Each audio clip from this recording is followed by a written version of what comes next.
Bonjour, bonjour à tout le monde. Nous sommes ravis de vous retrouver ici depuis nos bureaux de Lire et Écrire en Communauté française à Bruxelles pour la deuxième édition de ce cycle de webinaires consacré à l'alphabétisation au-delà des frontières de la Belgique francophone.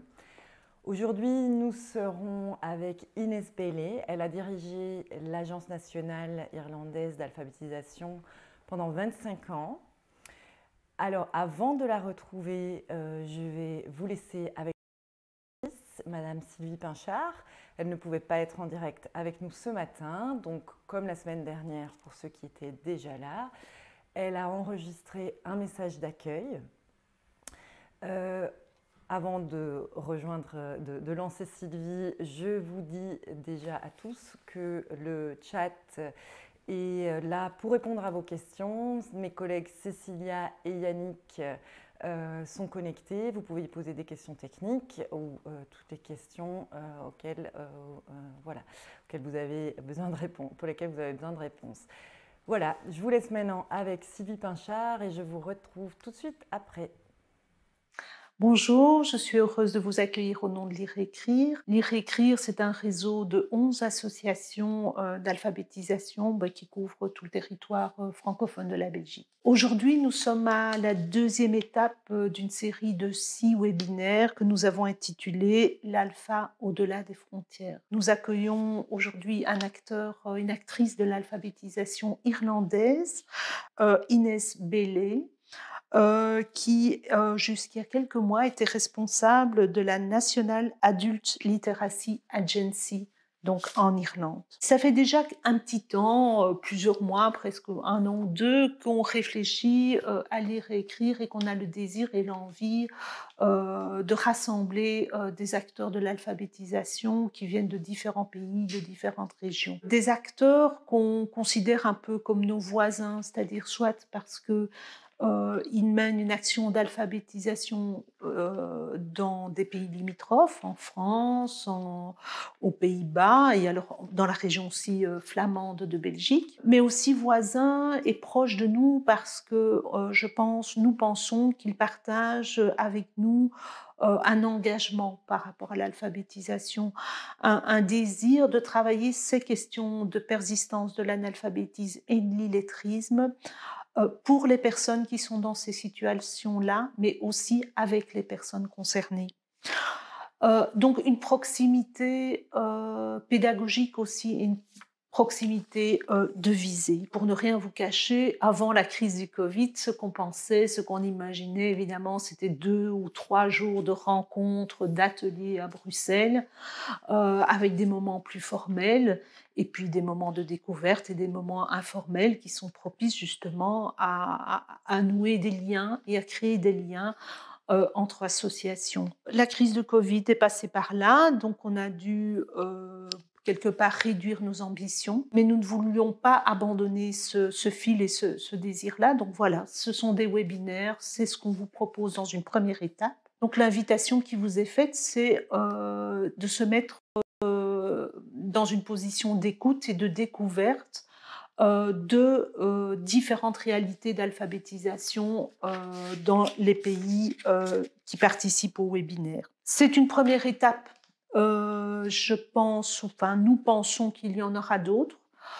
Déjà, beaucoup d'entre vous ont dit mais c'est bien, on découvre ce qui se passe en France, en Irlande, au Québec, etc. Mais lire et écrire, quand est-ce que vous allez dire comment ça se passe en Belgique francophone?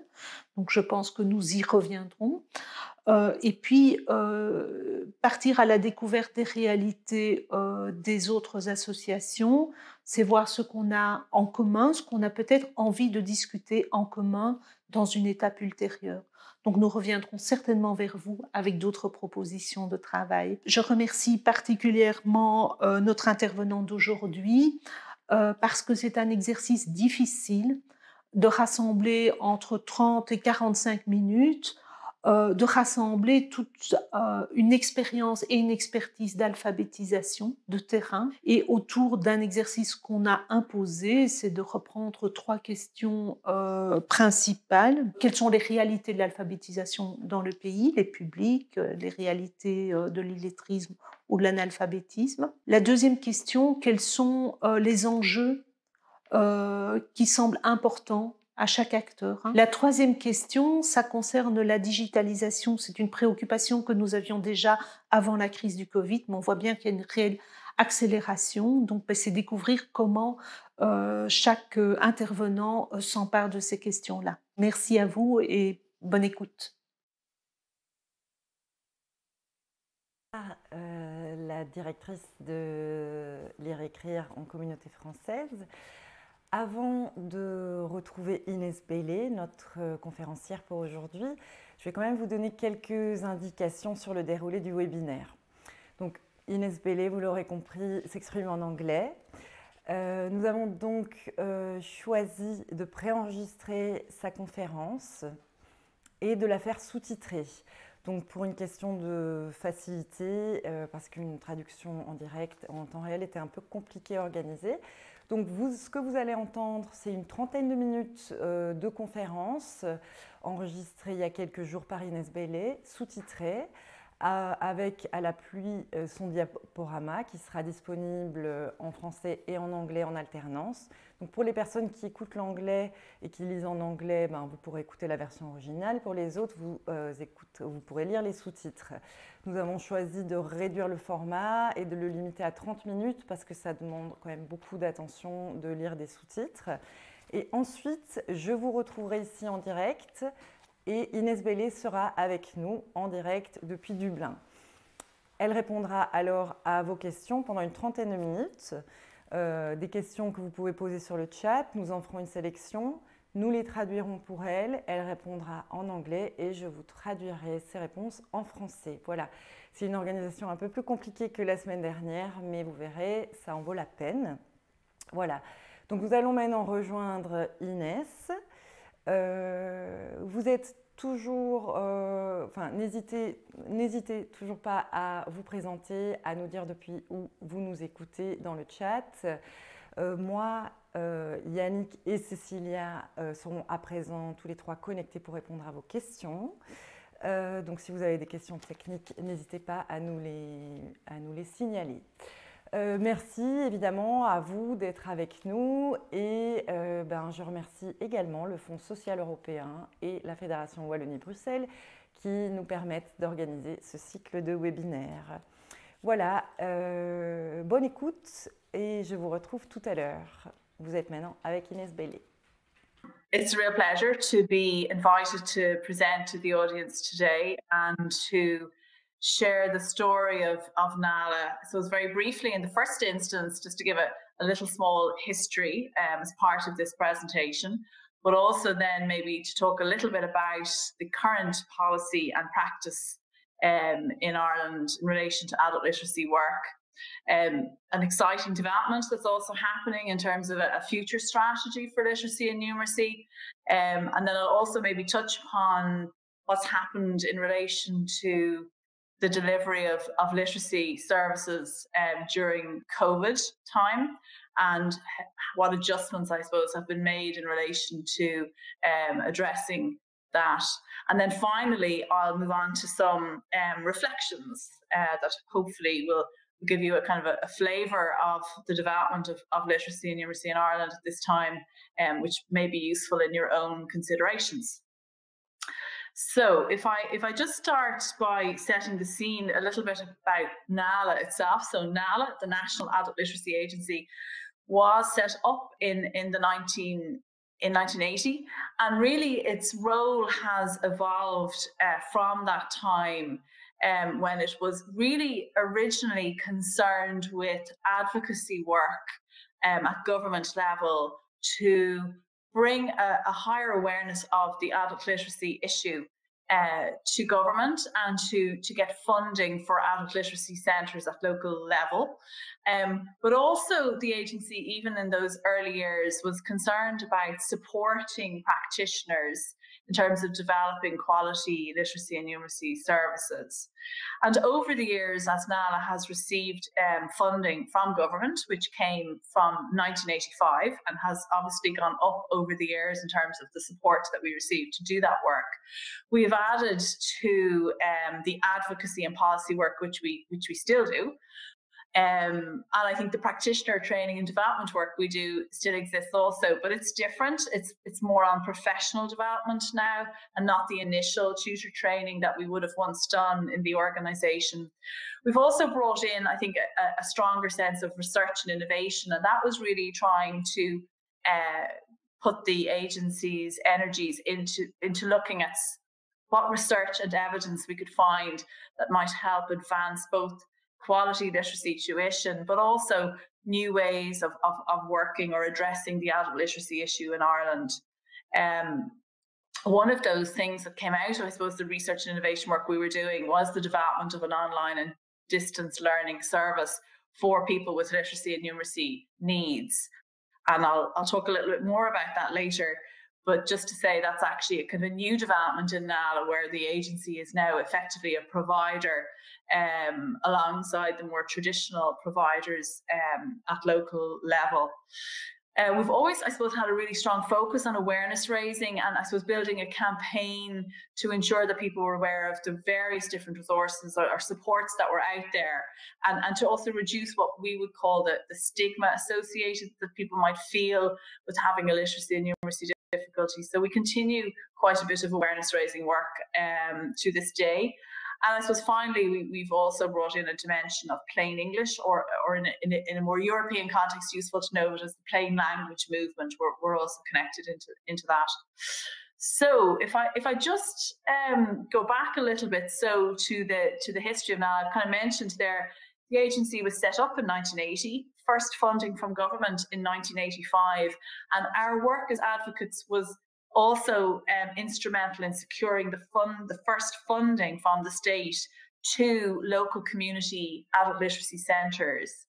And so a lot of our work was around building up that community-based service and listening, I suppose, to people working on the ground who were very clear that there were people who had literacy and numeracy needs that were adults and were not being catered for elsewhere. I suppose then in the 90s, a lot of our work focused on how do you support and train and build the professionalisation, I suppose, of the adult literacy tutor. And in our case, we have adult literacy organisers who are like essentially the managers of the service. But it was that idea of building up their capacity, their professionalism, their sense of training as an ongoing piece of their development.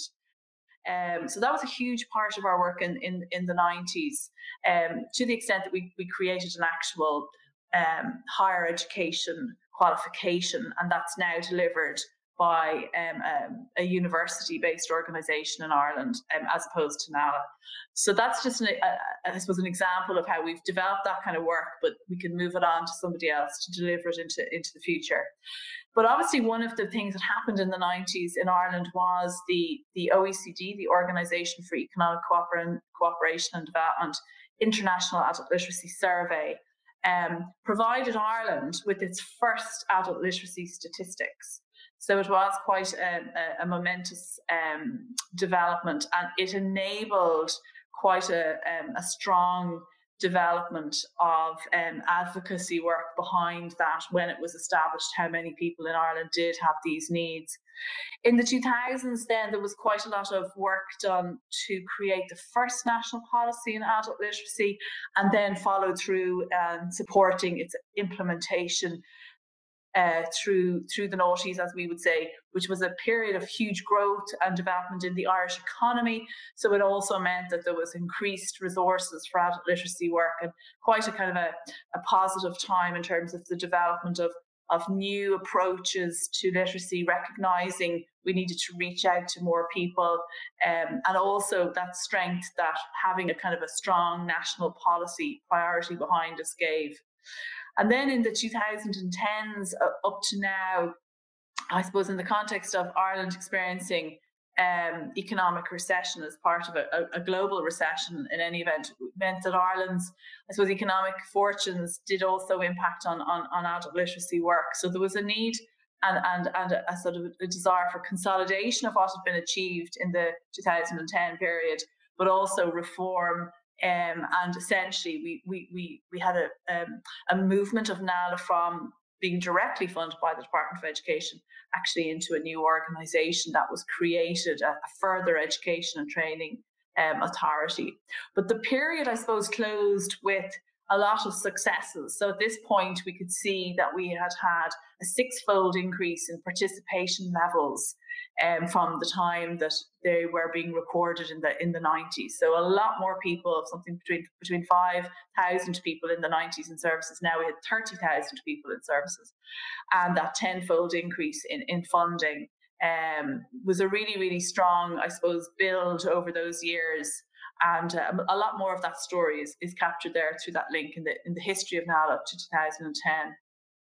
I suppose I just put in here this graph to sort of test your knowledge a little bit about what would you believe the results from the OECD, not of the International Adult Literacy Survey, but the third survey, the Survey of Adult Skills, which came out in 2013.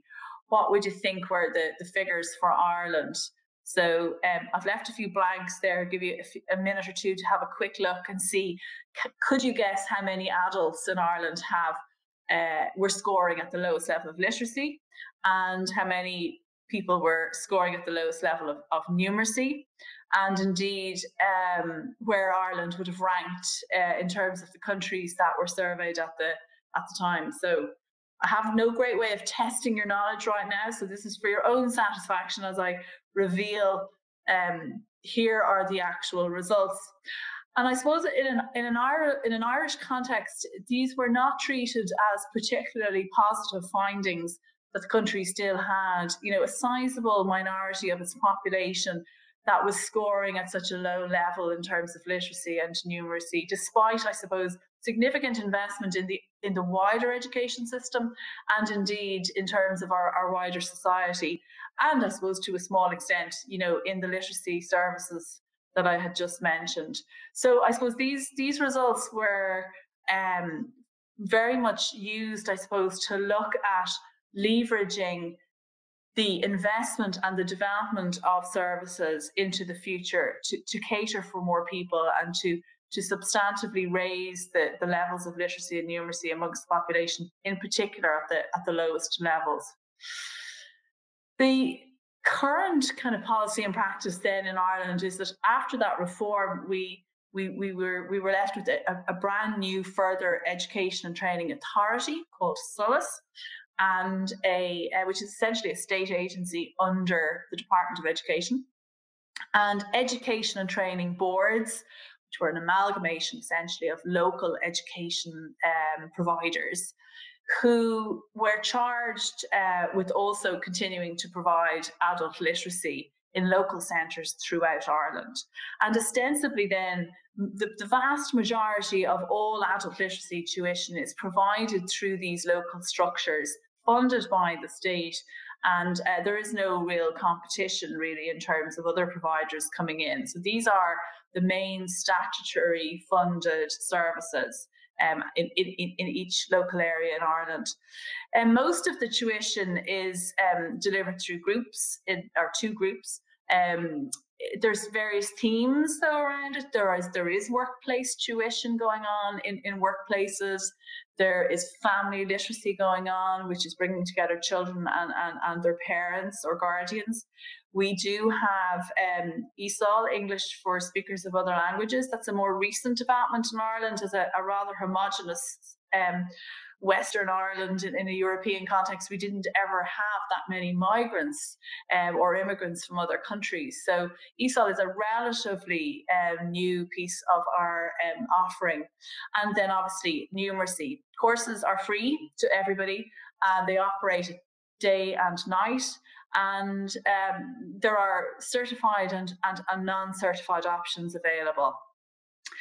One of the features, though, I suppose, of the new process going forward was the idea that this discrete service, while situated in a wider educational setting, had an opportunity to look at how you might build the literacy and numeracy needs of other students in other programs.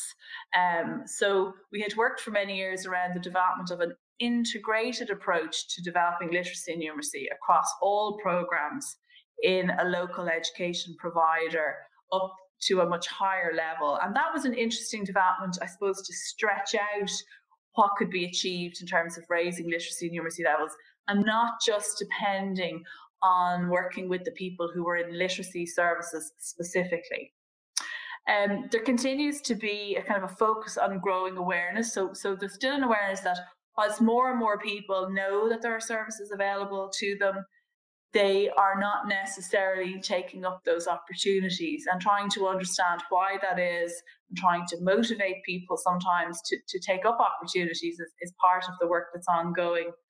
And trying to build up greater opportunities for tuition, time on tuition, and this idea of having certification available to anyone who wants it.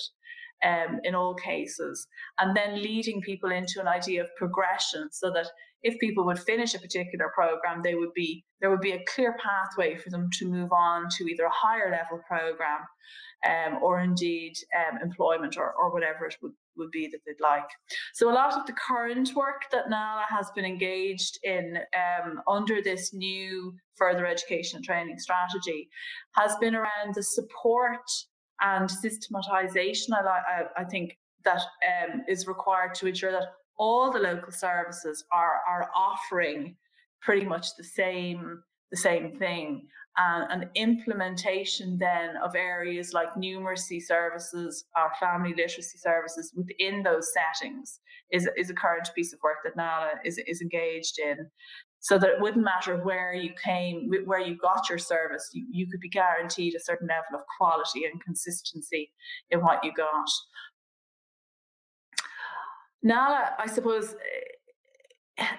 again, evolving in its role, I suppose once we saw that there was a clear increase in funding and I suppose attention from the state in terms of the delivery of literacy services, it focused our mind on then outside of the education sector to an extent, and looking at how we could make connections between other government departments and their remit, and supporting people in the setting that they were working with them. So for example, health became a big area for us. How could we work with people in the health policy and practice area to ensure that the literacy needs of people were supported in the area of health, for example.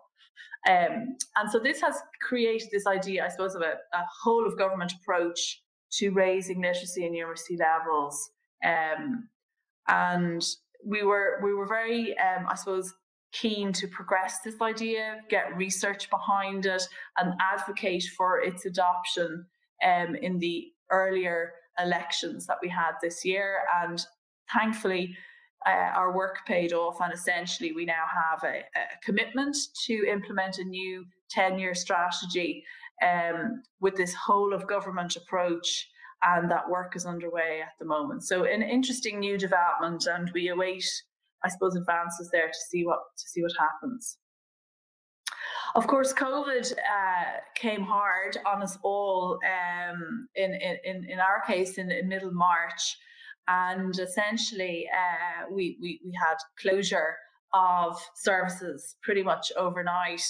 And interestingly enough, that meant that our local statutory-based services, ETBs, as I referred to them earlier, they essentially were really kind of they were paused, and centres were closed and people couldn't come in.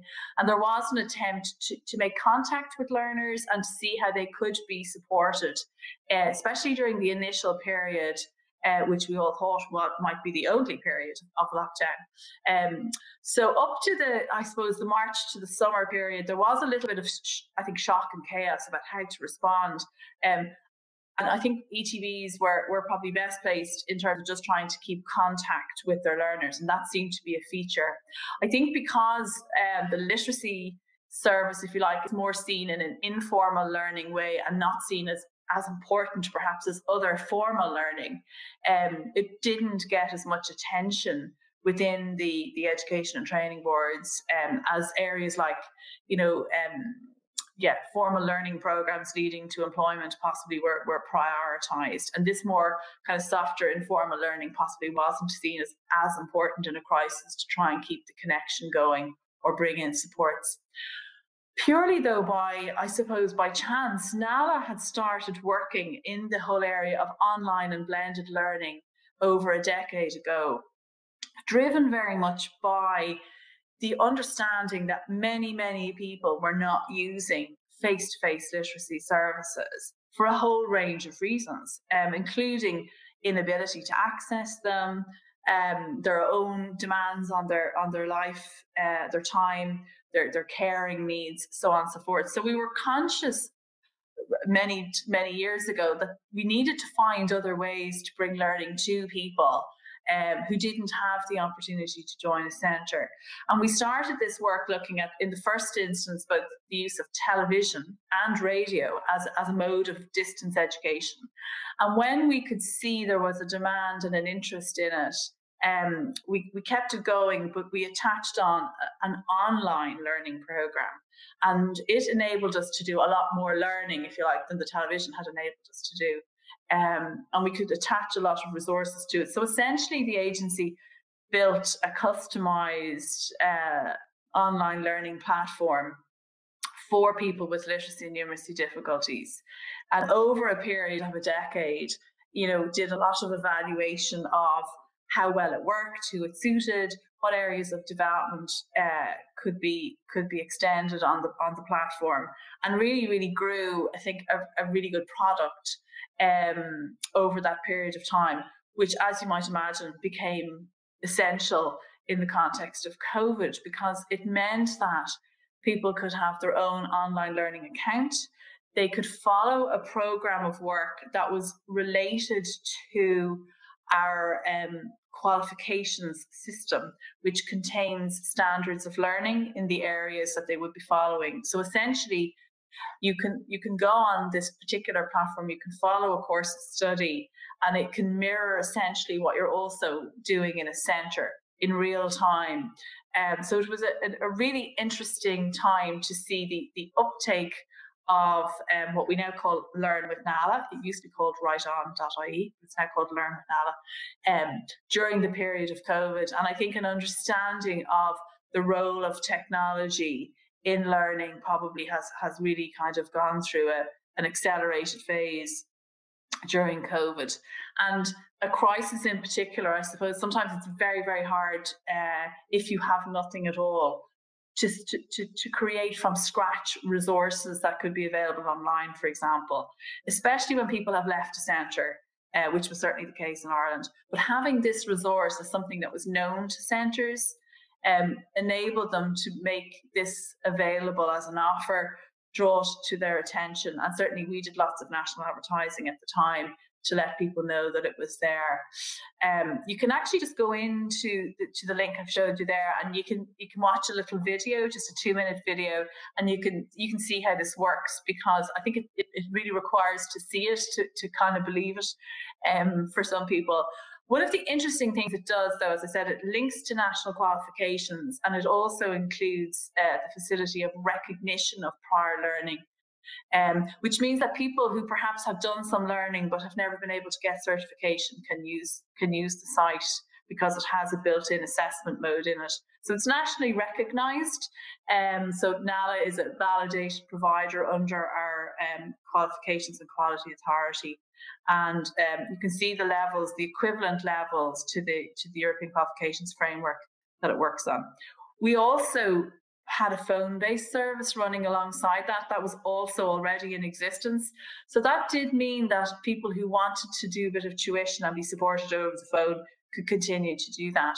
And that phone-based service, as you can imagine, was very useful, both as a model for local centres to follow, because they could see that if we had done it nationally, then this was something they could also use locally, but also to provide very immediate support. So in an Irish context, we had information about COVID coming out all the time.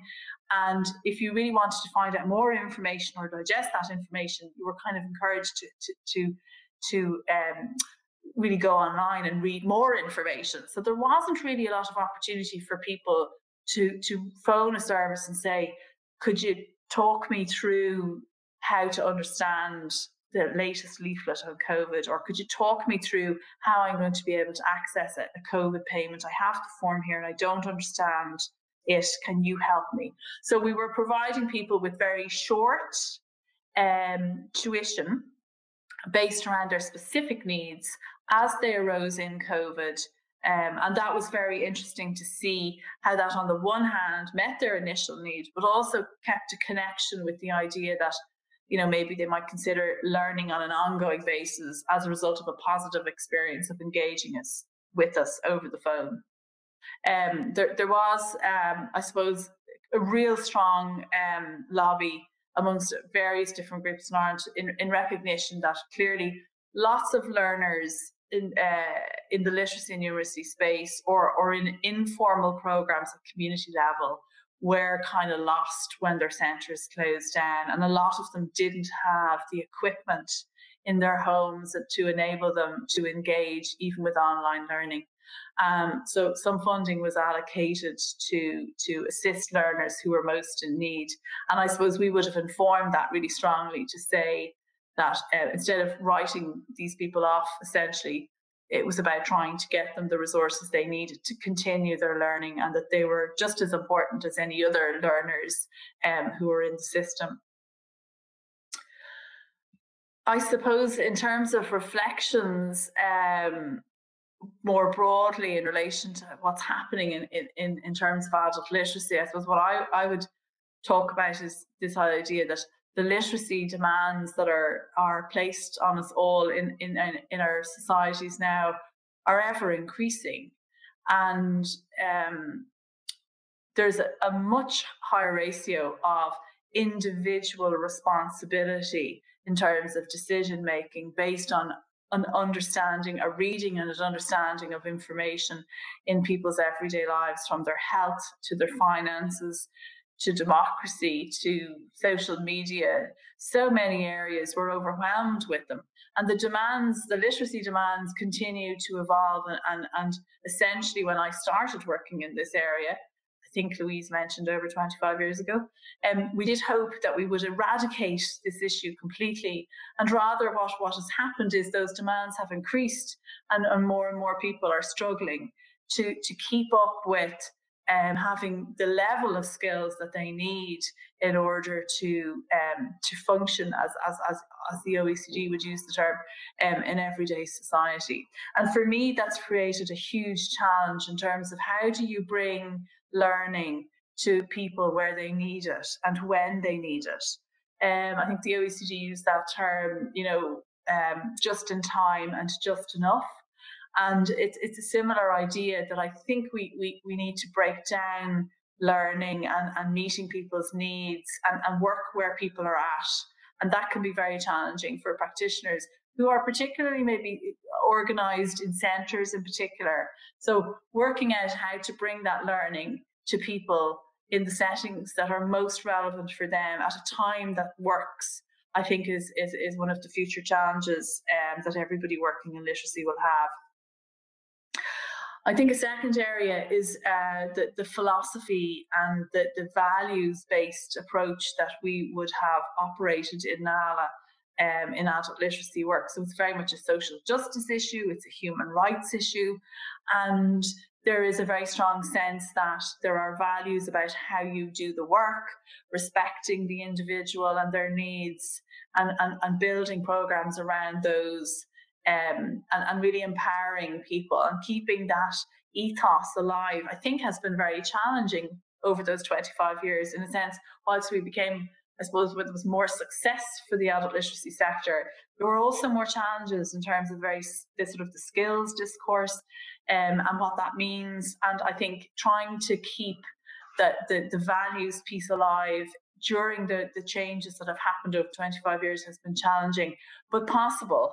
And I would say it's still something we need to keep working towards, ensuring we understand why we do this work, how best to do this work, and who are the important people that we're serving, and making sure we don't lose sight of that. I suppose the NALA context here for us has been the importance of being advocates and using the voice of the learner to inform policy that will actually ultimately impact on them, and not to feel that we're not able to do that kind of work, and in fact to inform our policy ourselves, almost using that term policy entrepreneurs, that we can actually advocate for a particular policy and see how we progress that. So I think it's really important to keep the connection with adult literacy work, that it still has to fight for its place in the education sector and in the wider society in terms of funding and support and advocacy, and having advocates and supporters who can pursue that, I think, is really, really important. I have there the understanding of the breadth of evidence. I think this is one of the really interesting areas that also has evolved. So in an Irish context where we didn't have any national data until the OECD invitation to participate in the first survey has presented us with, a huge amount of data of a certain type, which has to, in our view, I suppose, has to sit alongside the evidence of the person themselves speaking, how they are experiencing literacy difficulties, what's important to them, and trying to reconcile, if you like, the data and the evidence that does effectively inform policy, I think is a really important role for literacy practitioners and literacy organisations to play, where they keep that balance between the two different types of evidence that exist in the world, and they don't allow a situation where there's only one type of evidence that's really taken into consideration when policy is being informed, and because I think that can be quite imbalanced. So that's been a really interesting challenge for us. On the one hand, we embraced the data that the OECD were able to provide to our National Central Statistics Office because it was very useful, but we saw it as part of the picture as opposed to the whole picture of evidence, and keeping certainly the voice of people themselves in balance has been very, very useful, and I think it's very important going forward. That's a very quick tour of what's going on in adult literacy in Ireland, both historically where it's come from, and also to bring you up to date and possibly to leave you with a couple of reflections. And I suppose on that point, I'm happy to conclude and answer any questions or provide any clarifications anybody might have. Voilà, nous sommes de retour maintenant en direct de nos bureaux de Lire et Écrire Communauté Française à Bruxelles. Mais cette fois, nous sommes aussi avec Inès Bailey qui est en direct depuis Dublin. Hello Inès. Hi everybody. Voilà, donc nous allons maintenant procéder à la petite session de questions et réponses. Ce sera plus simple pour tout le monde parce que vous n'avez plus à lire. Je vais poser les questions en anglais à Inès. Elle va répondre en anglais et je vais apporter une traduction synthétique de ses réponses. Voilà. Alors, la première question, je la pose d'abord en français, porte sur les apprenants. Voilà, quel est le profil des personnes illettrées en Irlande et ont-elles été scolarisées? So, Ines, could you tell us a bit about the people in services in Ireland, or the people, or more than the people in services, the illiterate people in Ireland? What kind of profile does they have, and have they been to school in Ireland? Well, most of the people who will be using services now have been in school, and they are people who possibly have left school early, possibly around the age of between maybe 12 and 15. And I think they would be representative of people who would come from more disadvantaged backgrounds, and have maybe other experiences and challenges in relation to poverty.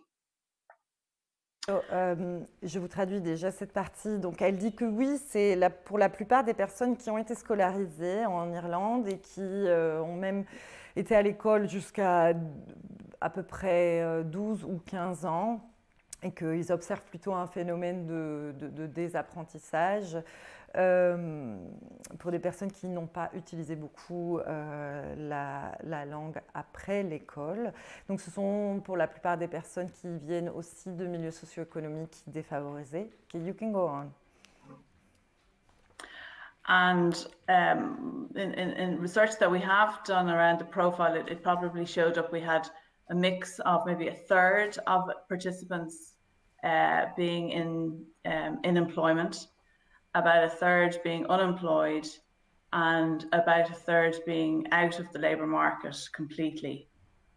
And the average age would be between 35 and 45 or 50, something like that would be the average age of participants. Donc là, ils ont dans leurs enquêtes établi qu'à peu près un tiers des personnes qui suivent des formations sont au chômage, à peu près un tiers des personnes travaillent et le dernier tiers représente des personnes qui sont hors du marché de l'emploi, qui sont inactives. Et ce sont des personnes qui ont entre 35 et 45 ans pour la moyenne. And about the gender distribution? So we would have roughly the same participation rate between men and women, which is pretty good in comparison to most adult education, where there would be a higher level of women participants. But in literacy, it's nearly half and half. And maybe just to touch upon in the context of migrants, I suppose Ireland has really only seen a migrant population on the island since the mid to late 90s.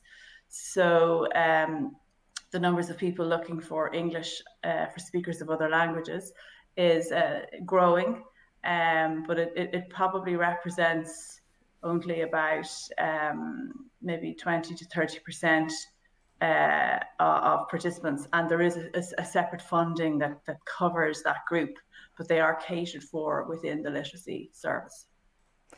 Donc, en ce qui concerne la distribution entre les genres, c'est à peu près 50-50 d'apprenants masculins et féminins, ce qui est assez différent dans les autres filières de formation. Inès dit qu'il y a toujours un peu plus de femmes que d'hommes, mais donc ce n'est pas le cas en alphabétisation. En ce qui concerne l'origine des apprenants, évidemment, il faut replacer l'Irlande en Europe. C'est un pays qui a été assez peu concerné par l'immigration jusqu'au milieu des années 90. Donc, ils ont vraiment développé cette offre d'anglais comme langue étrangère en alpha beaucoup plus tard que sur le continent.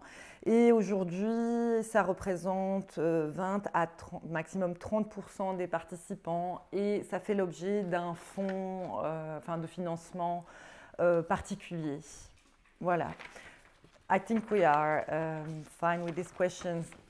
Voilà. La deuxième question que nous aimerions poser à Inès est donc comment est donnée cette formation universitaire pour les formateurs. So the second question, Inès, is about this practitioner training and how is it organized and who does organize it and how long does it take for somebody that wants to be a practitioner and yeah. So NALA would have provided all of the practitioner training in the 80s and mid-90s and realised that it would be better for the training to go on a professional footing if it was provided by a higher education institute like all other teacher training. So it gave its training to a higher education institute called Waterford Institute of Technology. And they provided the training with the inclusion of recognition of prior learning, which meant that existing practitioners who'd already done the NALA training, if you like, and had lots of experience, could have their learning recognized and not have to go through the program. So the program was very much built from that perspective. So today, it offers modular training across a number of modules that make up certificate level, diploma level, degree level, and there's a teaching qualification also there now. And it's connected into a wider program of offering, which means that people can go on and do a master's program. So okay. it has I'm going to first translate this part. Alors, donc jusque au milieu des années 90, c'est NALA qui organisait la formation initiale des formateurs.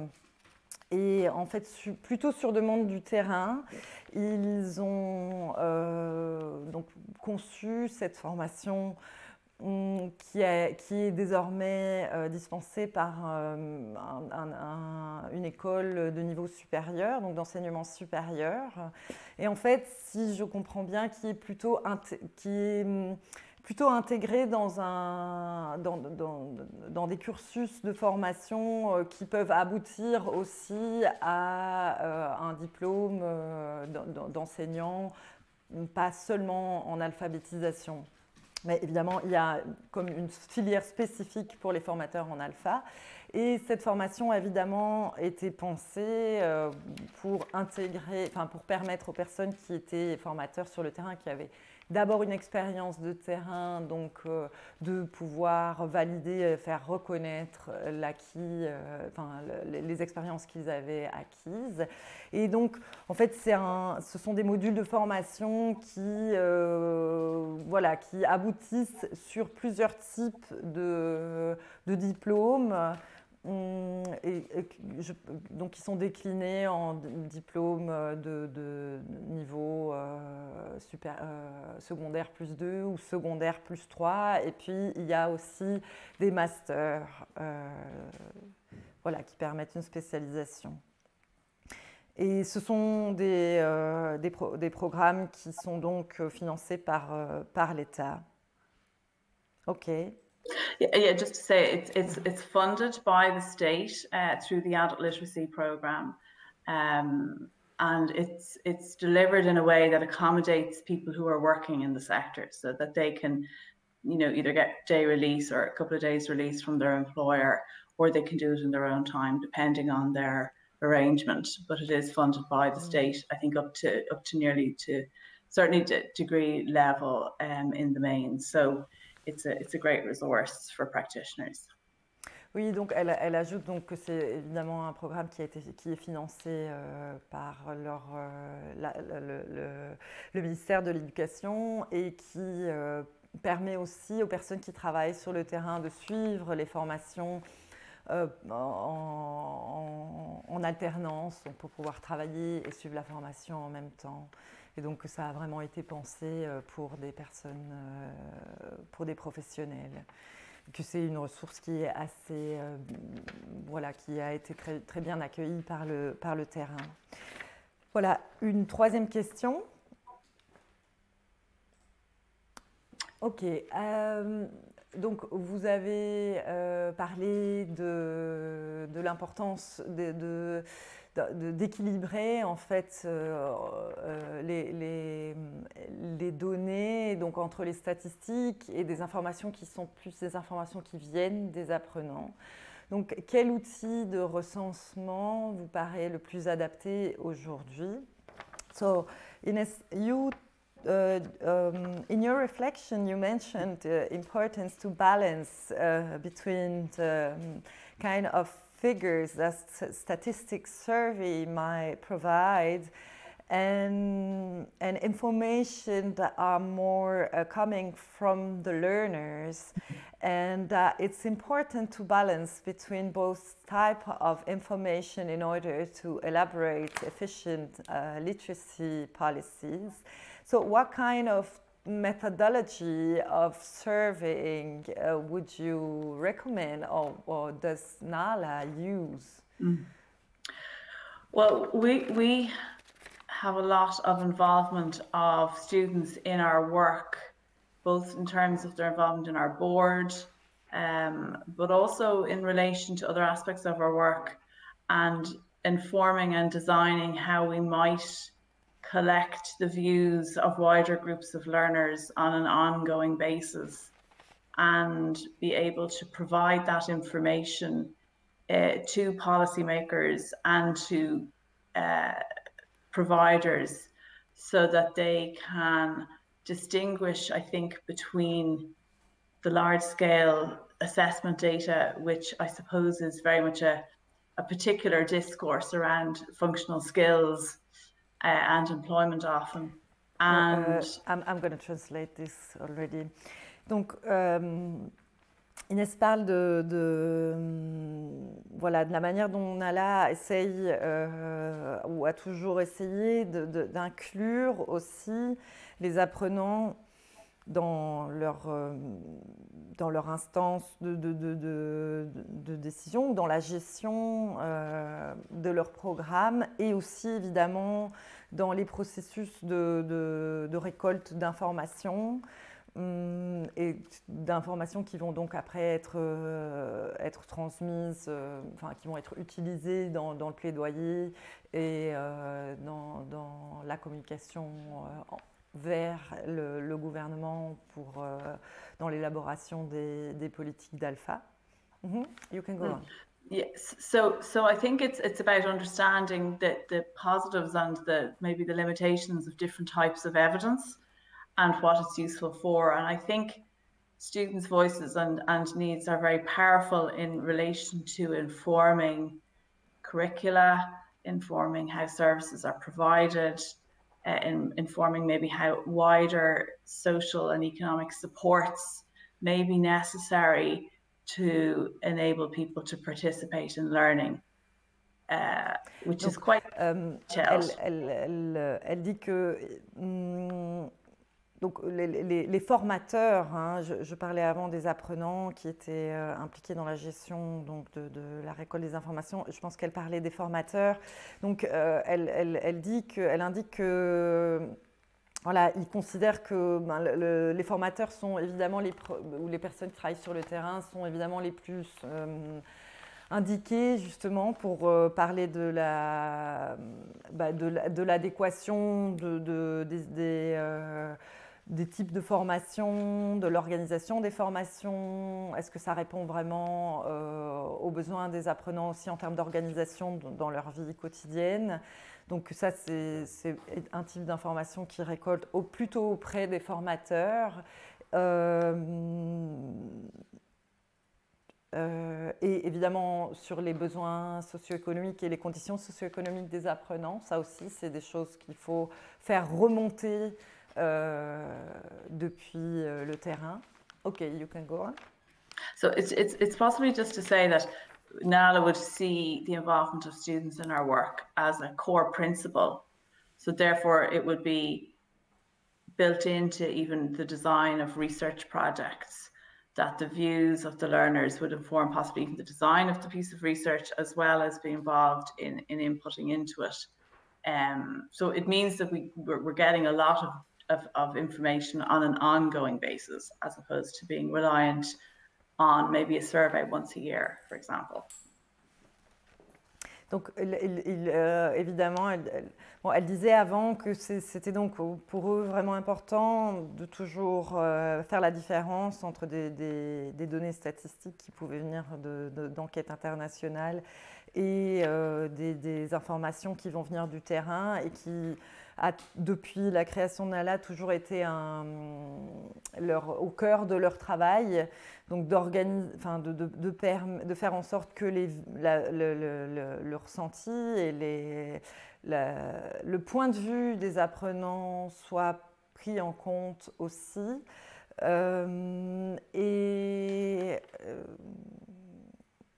et voilà, et que donc c'était en fait, il menait au moins une fois par an des enquêtes pour justement rassembler des informations, et que ça faisait donc partie c'était un des éléments principaux de leur travail. Yes, thank you, Inès. I have a question. Yeah. Il y a cette question sur le plain English, mais je vais d'abord poser une autre question. C'est pas grave. Une autre question. Alors, de la part de Laurie, comment a été mise en place la plateforme en ligne? Est-ce qu'il y a eu une formation des formateurs, des étapes à la mise en place de cette plateforme? A question from the audience, Ines, about the online platform, and how was it conceived from the beginning, and does it afterwards was it also thought was there a practitioner's training related to this platform? Or how did practitioners were enabled to use it properly, and was it a step-by-step process? Yes. I think it originated because we were aware of the small participation rates of people with literacy and numeracy needs in services. And we wanted to provide alternatives for people to be able to access learning. And we started with low-tech ideas, first with radio, then with television. Okay, I'm going to translate this first. Donc, au tout début, je pense que ça remonte. Since when is the platform online? It's online about 11 years. Ok, c'est en ligne déjà depuis 11 ans. Mais avant ça, ils ont déjà développé des projets low-tech, donc sans passer par la mise en ligne, en fait, d'apprentissage autre que de l'apprentissage en présentiel. Parce qu'ils se sont rendus compte très tôt qu'il y avait très peu en fait, d'apprenants en comparaison avec le taux d'illettrisme réel qui avait été, dont les enquêtes avaient permis de rendre compte. Donc, ils se sont dit il faut essayer de parvenir aux personnes autrement. Et il y a des personnes qui n'osent pas venir en formation, et donc comment les impliquer et les aider quand même. Donc, ils ont d'abord conçu en fait 2 programmes de formation via des émissions de télé et de radio. Donc, je pense qu'il y a un lien YouTube d'ailleurs qui est disponible, où Nala met encore à disposition donc ces premiers programmes de télévision qui étaient disponibles. Et donc, je vais redonner la parole à Inès pour qu'elle explique le moment où ils sont passés en ligne. OK, you can go on. Thank you.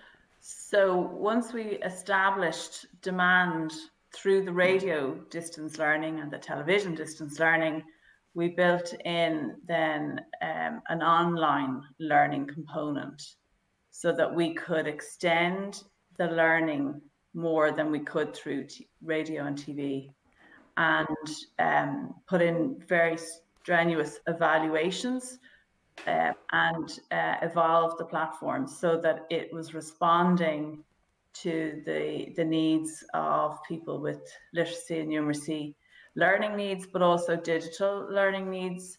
And the platform just grew really incrementally then every year up until now. It's moved to a new platform, and the new platform has offered us the opportunity to even provide practitioner training online. But prior to that, we did provide practitioner training in how to use the online platform as a blended learning solution. Donc, une fois qu'ils se sont aperçus qu'en fait, il y avait une assez bonne réponse à ces programmes d'apprentissage à distance via la télévision ou la radio, ils se sont dit qu'une plateforme en ligne allait leur permettre d'intégrer plus d'apprentissage que juste un programme de télévision et de radio, et surtout allait pouvoir évoluer sur base des évaluations qui étaient faites. Donc l'évaluation était plus facile à réaliser via la plateforme en ligne. Et donc évidemment, ça a été un processus graduel et la plateforme continue en fait d'évoluer encore aujourd'hui. Elle a plutôt été pensée au début comme un outil d'apprentissage mixte, donc en ligne et présentiel, ce qu'on appelle en anglais blended learning, plutôt que juste une plateforme d'apprentissage en ligne autonome. Donc, depuis le début, ils ont évidemment fait accompagner cette plateforme. Ils ont permis aux formateurs donc, de se former à cet outil-là. Et donc, ça existe toujours. Donc, ils forment les formateurs à cet outil. Et maintenant, si j'ai bien compris aussi, les formateurs peuvent aussi, en ligne, via la formation, se former même à la plateforme. Voilà, j'espère que ça répond. You still wanted to add something, Inès? No, that's... Alors, une troisième question que nous aimerions poser à Inès, donc ça concernant ce concept de plain English qui n'existe pas en français. Donc, en quoi ça consiste et à qui ce projet s'adresse-t-il? So about plain English, you mentioned that before, Ines. We don't have such concepts of plain French in French. So could you please explain what does it mean and how does it help illiterate people and how do you use it? So there is a plain language movement globally, which aims to assist those people writing information or providing information to do so in a way that the reader will understand it the first time they read it. Alors, d'abord, donc elle dit que ce Plain English Project, ça fait partie d'un projet plus global, donc de niveau international et qui intègre donc d'autres langues. Donc, par exemple, je sais qu'en espagnol ça existe aussi. Donc ce mouvement s'appelle le Plain Language Movement. En français, ça serait peut-être le mouvement pour un langage clarifié. En fait, ce mouvement revendique que la langue soit utilisée notamment par écrit, de manière telle à ce que des personnes aussi en difficulté de lecture accèdent comprennent à la première lecture ce qui a voulu être dit, ce qui a voulu être écrit. Okay, you can go on. So Nala saw the opportunity to raise awareness about plain English so that people with literacy difficulties would be better catered for in the provision of wider public services. In particular, social welfare, essential information for people to access supports in health and in education. So it provided us with a way to support public providers of information to do that in a better way that would serve our I suppose our members, and I suppose separately it provided us with a way to talk to all providers of information about literacy issues, which can be very difficult. So it meant that we were talking to financial information providers, legal information providers, etc. Ok, donc à l'époque, donc en ce mouvement pour un langage clarifié, je vais le traduire comme ça, a été initié, à NALA, ils se sont dit, voilà, on va saisir l'opportunité de ce mouvement et essayer de l'intégrer dans nos projets et en fait, d'utiliser comme outil aussi de sensibilisation. Donc, ils ont...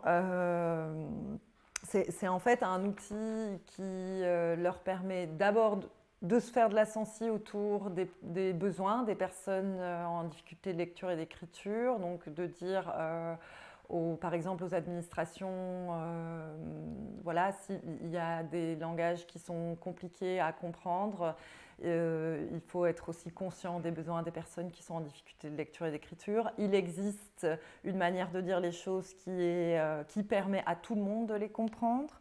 Donc ça, c'était un aspect, donc pour de la sensi. Et puis un autre aspect, en fait, ils aident toutes les administrations ou même sur le terrain les centres d'alphabétisation ou les centres de formation à se familiariser et à utiliser ce plain English pour transformer toute leur communication et qu'elle soit compréhensible à tous. Donc par exemple, ils vont voir l'administration des finances et ils leur disent bon voilà, voici un vocabulaire qui va être compréhensible, un vocabulaire donc autour de sujets relatifs aux finances ou au droit, du vocabulaire juridique, mais qui a été qui est simplifié et qui permet à tout le monde de comprendre à la première lecture et d'accéder donc à une compréhension des formulaires. Dans le domaine de la santé aussi, elle dit qu'ils soutiennent par exemple des institutions de santé afin qu'ils utilisent ce vocabulaire et que les personnes qui sont en difficulté de lecture et d'écriture puissent quand même être autonomes et comprendre ce qu'ils sont, accéder aux informations, accéder aux aides, accéder à l'aide sociale, etc. Donc voilà, j'espère que... I don't know if you want to add something. Yeah, it was possibly just to say that a lot of information now contains jargon, and it's written by the experts for people who understand that world as opposed to for a general audience. So actually plain language is better for all of us, but in the literacy community it's very important, and it did provide a strategic way for NALA to expand its range of influence in Irish society. Donc elle ajoute encore que voilà, il y a beaucoup de domaines de la société qui sont un peu envahis de jargon, et ça peut être un problème d'ailleurs pour tout le monde et évidemment spécifiquement pour les personnes en difficulté de lecture et d'écriture, et que ça a été vraiment le développement de ce plain English un point stratégique pour eux, pour se faire entendre et faire comprendre au-delà du secteur de l'éducation, faire comprendre à tous les, dans plein d'autres secteurs qu'il y avait des personnes en difficulté de lecture et d'écriture et qu'il existait quand même une manière de communiquer et de se faire comprendre et qui était accessible à tous. Voilà. I think I go for another question. Voilà, ça vient de Claire. La plateforme peut être, elle, utilisée avec un smartphone. We come back to the online platform, Ines, and someone asks if it can be used also on a smartphone. Yes. Voilà, je pense que vous n'avez pas cette traduction. Oui, elle peut être utilisée sur un smartphone. On arrête avec les questions? J'en ai pas. Ah, ok. Wait a second. Okay, I still have question, Inès. Voilà, j'ai une autre question pour Inès. Voilà. Ce sera, we will have to be very short, and it's about NALA's autonomy since the moment where you were a volunteer-based organization till now, where it's well-funded and recognized as a policy entrepreneur. Do you think you lost autonomy for you have more link now with the government? Donc c'est une question qu'on pose à Inès. C'est depuis les débuts de NALA, qui était un mouvement basé sur le militantisme et qui était volontaire. Il y avait donc quand il n'avait pas encore de financement. À aujourd'hui, est-ce qu'ils ont perdu est-ce qu'ils ont perdu de l'autonomie? Est-ce qu'ils ont perdu de marge de manœuvre en gagnant des financements? Ou est-ce qu'ils ont continué à pouvoir être, à travailler comme des militants, malgré avoir ces liens beaucoup plus étroits maintenant avec le gouvernement? You have 2 minutes. More. Not more. It's a complex question with a complex answer, but I think in short, NALA has wanted to make a difference, and in order to achieve that impact, I think we've had to work with the system more to achieve our objectives. I don't think it has lessened our autonomy, because I think we're very focused on what we're trying to achieve. But I think the directions that we take some are more open than others to us.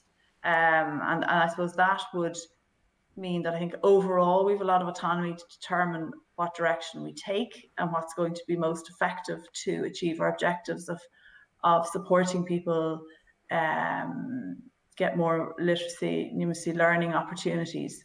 So it has definitely changed, I think.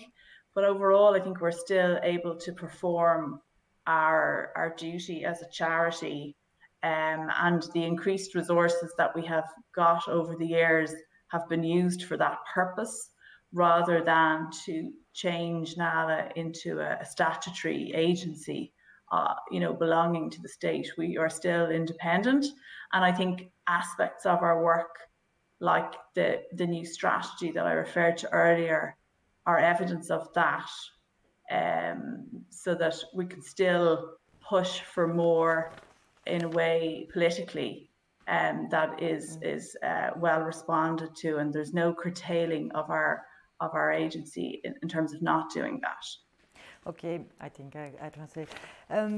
Donc Inès dit que c'est évidemment une question très compliquée et qui devrait amener une réponse aussi très compliquée, mais c'est une question délicate. Évidemment, les choses ont changé depuis le début, leur début. Ceci dit, l'objectif de NALA dès le début, c'était quand même d'avoir une influence et donc de développer une politique cohérente pour soutenir les personnes en difficulté de lecture et d'écriture, et que ils ont donc dû fonctionner évidemment dans le système pour parvenir parvenir à développer leurs différentes missions, et que en général c'est quand même ils ont donc quand même toujours préféré aller jouer aussi le jeu du système, et qu'ils sont parvenus quand même, ils y sont parvenus, toujours en protégeant l'intérêt des personnes en difficulté de lecture et d'écriture. Et que ce qu'ils sont devenus aujourd'hui, évidemment, c'est plus du tout la même chose que ce qu'ils étaient au début, mais ils sont en fait assez satisfaits, et tous les fonds qu'ils reçoivent servent quand même leur mission première de venir en aide aux personnes en difficulté de lecture et d'écriture, et qu'ils ne sont pas devenus une agence gouvernementale pour autant. voilà, I synthesized a lot.